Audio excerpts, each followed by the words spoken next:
Wee boom.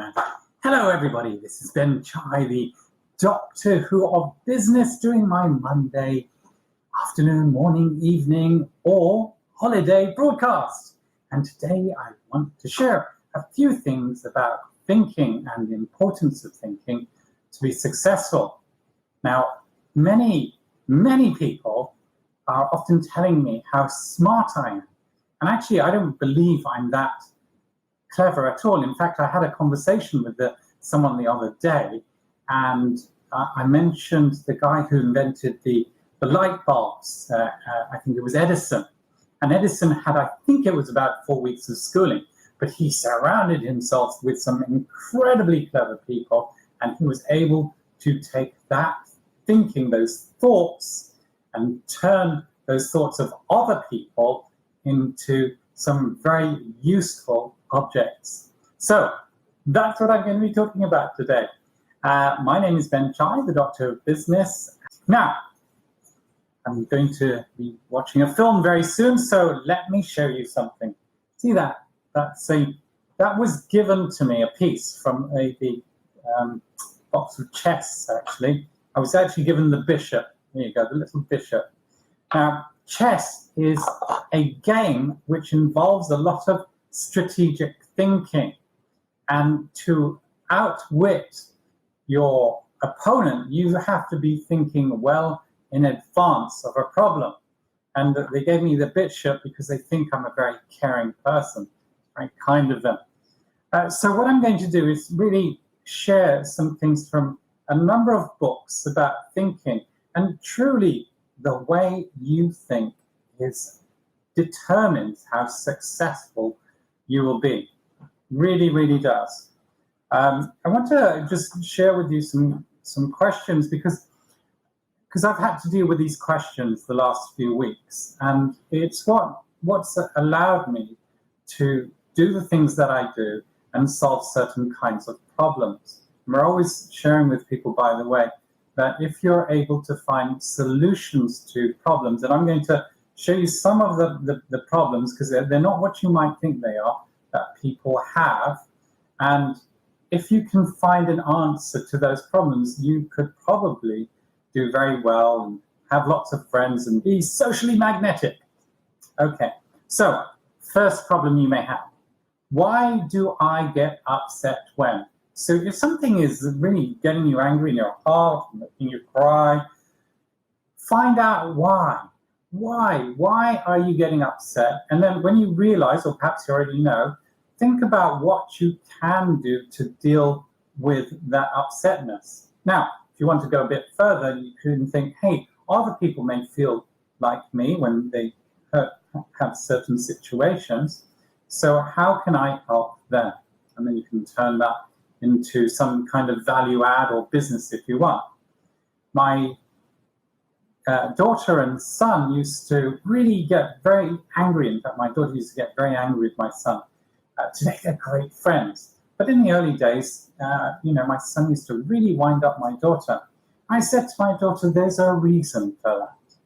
And there's a phrase that goes, it's easy to be an angel when your feathers aren't being ruffled, which essentially means everyone can be happy, everyone can be giving when nobody's getting annoyed with them or upsetting them or niggling them or poking them. So those are very, very important things. Now I'm going to start reading the books, and I'm going to share some of the problems that I've had this week. So the very first one, and this is probably one of the best sellers of all time, is Think and Grow Rich by Napoleon Hill. Now, Think and Grow Rich, most people, for some reason, focus on the Grow Rich, and they never actually get involved in that thinking part of Think and Grow Rich. And it's the think bit. Yes, it's the verb, think. And as a consequence of your thinking, that's how you can do well. And one of the components of this book, Think and Grow Rich, page 46 in my version, how to develop faith. Now, people might not think success has to do anything with faith, but actually it's got a lot to do with faith. For example, have you ever been in a situation where you think, I've screwed everything. I've wiped everything out. And often when I'm walking around, I've actually got this faith. People say, Ben, aren't you scared that somebody's going to hurt you because you're a bit crazy? You're always being yourself. You don't try to please anybody. But I have this faith, several faiths. One, the universe is looking after me. So if something bad happens to me, it's probably for my benefit. The second thing is I actually have a lot of faith in people. And when I share my next TED Talk, which is coming up in June, I will be sharing about something called extreme reading and how people reacted to that extreme reading. Because a lot of people, they really just want you to be actually you. And so having the faith to always believe the universe is working for me, and that in general, not everybody, but in general, most people, they either don't care about you or they like you. I remember I go dancing in the salsa world, and I teach as well. And when I bring some new friends along, they're always concerned that people are watching them. And they don't like to experiment and go and dance because they're scared of looking stupid. However, people don't actually look at bad people. They only look at people who entertain them because of the fact that they're very good.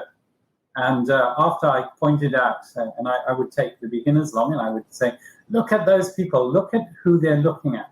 And they always see that they're looking at the good people. They don't care to watch rubbish. What's the point? They can't learn anything. So Think and Grow Rich.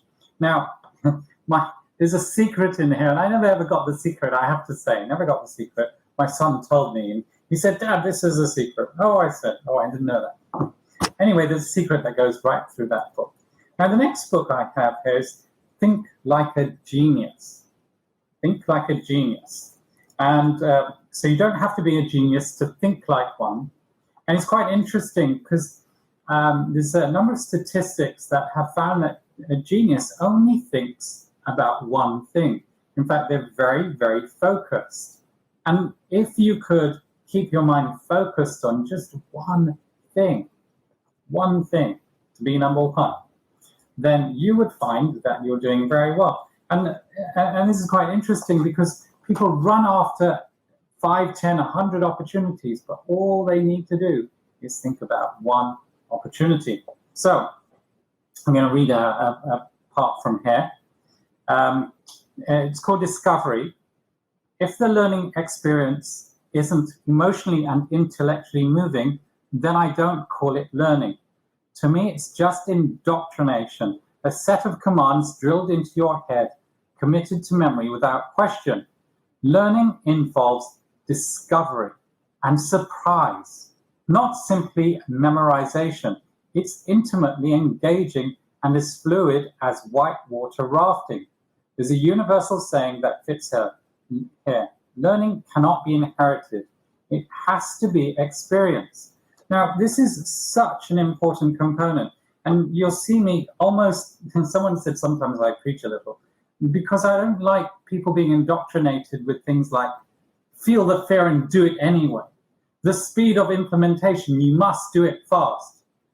And they'll tell you stories to help back what I feel is indoctrination, because those phrases only apply to certain situations and circumstances. And people don't really think that because the people who want them to buy their products are quoting these kinds of very, very, actually incredibly insightful, if you like, quotes, but they're not always, these statements are not always put into the right context and situation. And that's why I'm always saying, if you want to feel the fear and do it anyway, then think about jumping off the top of a 50-story building or running across the motorway, because that's feeling fear, but you're going to do it anyway, right? No way! There's a reason why we have fear. Or the speed of implementation, I think I did a talk about it, saying that, speed of implementation is fantastic, but not when it's causing you stress and you don't have the team to deal with implementing lots of things every day. So just think about these things. Yes. Anyway, think like a genius. It's also why I actually say certain things to allow people to think for themselves. I remember my daughter used to get very annoyed with me because I would say, think about it and come back with an answer. And after a while, she used to say, Dad, just tell me what to do, right? Or I might say to her, well, I could give you the answer, but I'd like you to think of 3 right answers and tell me which is the best solution for your situation. I'm causing her to think. Now, there's a series called Being Erica. It's a Canadian series where I won't get into it, but it's a little bit of time traveling because I like Doctor Who and he's a big time traveler. But it's where they send this lady back called Erica in time to fix regrets. And her doctor is always giving her quotes, but never giving her the answers because he wants that person to think. And here's a thought. You might be a single parent and you might want to make a lot of money or engage with certain people to be successful in one area. Now, I'm often hearing this phrase, oh, I can't do it because my kids prevent me. I need to look after them. Whereas in my head, I'd be thinking, how can I give my children my time and look after them and still be successful? So that I'm changing the problem around, and then I will surround myself with people who can help me think this through. I use the word think. Another problem that people have, so recently someone's asked if I can help out. Actually, quite a few clubs have asked if I could help out and help them run a club. Now, I've been in a lot of clubs and I know what works and what doesn't. And when you're thinking about running any kind of group, one of the things you're thinking about is, how can I create a group which people pay to join because I'm giving them a benefit, but also be able to get everybody to join in and help each other and be part of the group, rather than people saying, hey, I paid $50,000 to join this group, and so I should just be able to sit back and let everything happen to me. That actually breaks the rule of social magnetism. And one of the reasons why actually I've been promoted in groups and in clubs, and eventually the club owners have given me lots and lots of benefit, is because I've been adding value and I've not been sitting back and just being a participant, which is very reasonable and well in my right, especially when I've spent all this money. So that is a question that I've changed around. All right, here's another one. Bring out the magic in your mind. Now, this man, Al-Quran, is a magician. And one of the, in fact, it was written to, somebody gave it to my dad. There's a bit of a fall thing there. And I'm going to read chapter 4 because chapter 4 is so important to everybody. And it's called The Power of Subconscious. And this is the way to deal with certain problems that you have in your life. For example, if I don't complete within the next month, I'm going to lose 600,000. And you've spoken to many friends, and you've thought about it, and you can't think of anything. And you're shouting at everybody, you're asking people millions of questions. And believe me, this has happened to me. Now, the subconscious, I'm just going to read the first few sentences here. Bringing out the magic in your mind works on the same principle as stage magic. It is that which is underneath that makes it work. In other words, your foundation. Suppose I take a silk top hat. I hold the brim in my hands and the silk top below hides something. I then pass my hand over the upturned brim and say abracadabra. The next moment I draw out a white rabbit and colored silk handkerchiefs, or perhaps a dove. The magic comes from underneath. It's very important to remember this. It's the same with your subconscious mind that is underneath your conscious mind, and it knows the past, present, and future. Now, the subconscious mind is one of the best minds to help you to think your way out of problems. And when I was married, we'd have problems such as the roof would be leaking, and the most I could do is put a bucket under the roof, and then I would go to bed, and people would say, "Why did you do that? Why aren't you sorting out?" I've sorted out as the situation as best I can, but I need my sleep as well. I'm going to just go to bed and let my head think it out. And quite often, I'm not going to say all the time, but I would say a huge, I want to say 80%, but I've never tracked it. I just know a huge amount of time I've woken up with the answer to the problem. And in spite of all the talking that I had previously, I just thought, oh, I can't solve it. The universe is going to help me out. And I know that sounds weird. But by letting your subconscious, and what I do is say, subconscious, can you help me? Now, if any of you do some intellectual Googling on the power of subconscious, you'll see that that part of your mind works unhindered by distractions. And it's actually what does the working for your thinking. So you've got the conscious mind, your unconscious, and your subconscious. Now, here's another book. Some of my contrary friends would like this. Whatever you think the opposite. And and this will take conventional wisdom and really turn it around. So some of the ones, all right, so find what's that. So here we have the achievement of failure. Why a failure is an achievement. And in fact, we know in the old days, it's actually not the same today, but if you had roughly 17 failures as an entrepreneur, you were more likely to be successful. Today, it's much shorter with the internet and the education. Okay, so here's one. Mum, I failed my exams. Disaster. Actually, it's an achievement, so they're thinking the opposite. It's commonplace to do all right or be somewhere in the middle.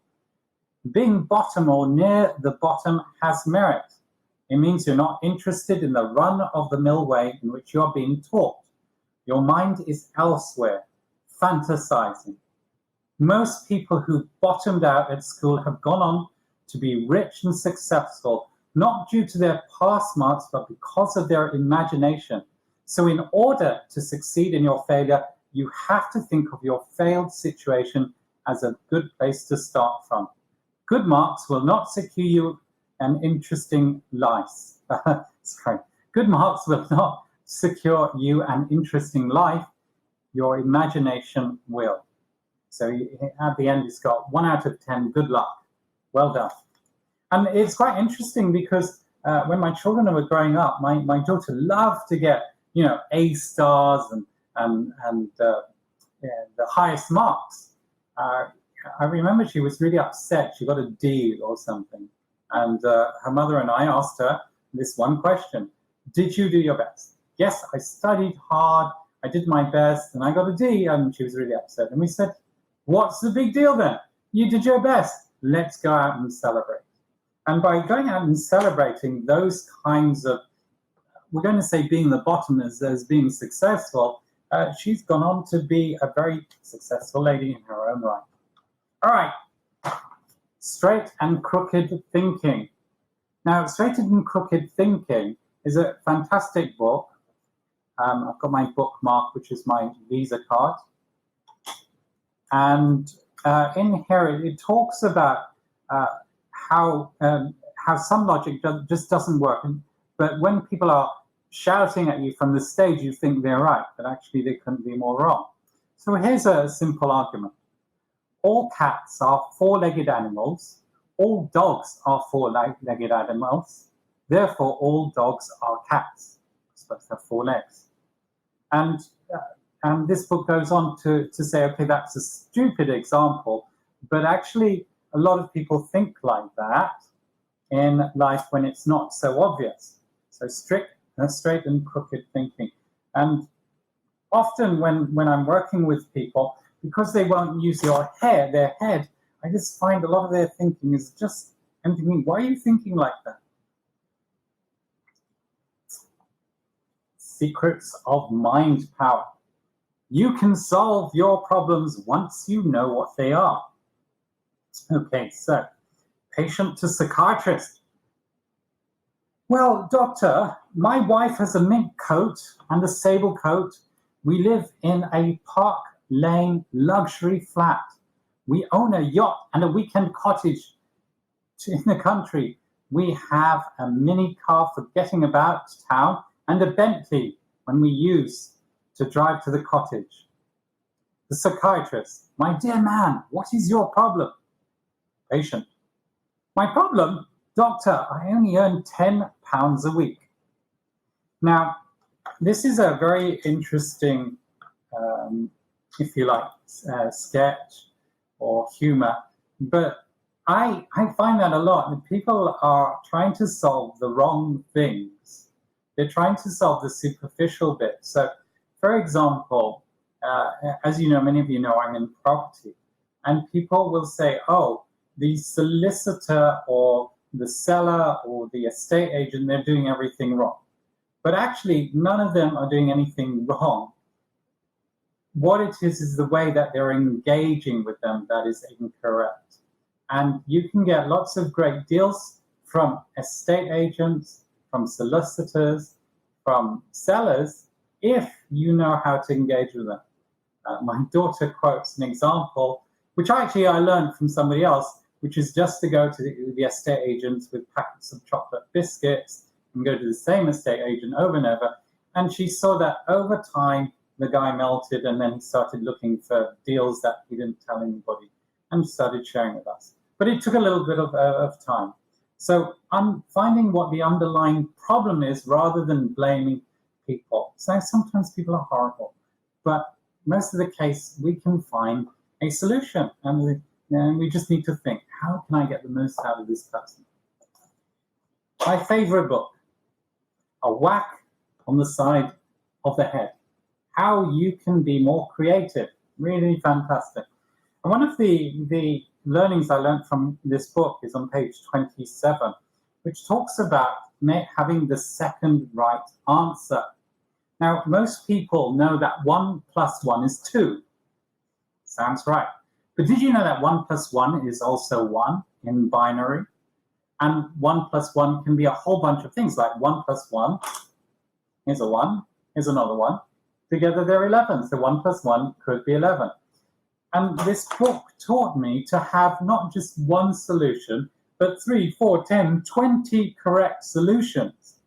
And I tell a story about how I became a millionaire because I wasn't just looking for one solution.